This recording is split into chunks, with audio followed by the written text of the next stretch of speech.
2024 ఒక historical year అని AP CM Chandrababu అన్నారు. అమరావతిలో మీడియాతో చంద్రబాబు చిట్చాట్ చేశారు. 5 ఏళ్లు ప్రజలు చాలా ఇబ్బందులు పడ్డారని, తిరిగి కోలుకుంటామా లేదా అనే భయం ఏర్పడిందని చంద్రబాబు అన్నారు.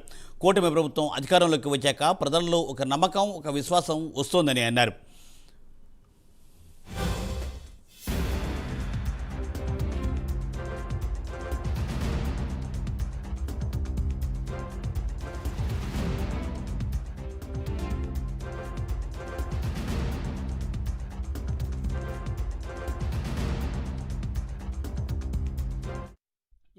ఒకవైపు అభివృద్ధి, మరోవైపు సంక్షేమం అమలు చేస్తూ ముందుకు వెళ్తున్నామని చంద్రబాబు చెప్పారు.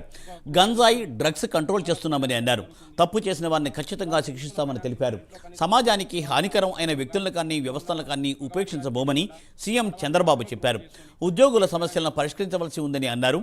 ఉద్యోగులకు నెలవారీ జీతాలు సమయానికి అందిస్తున్నామని చంద్రబాబు చెప్పారు.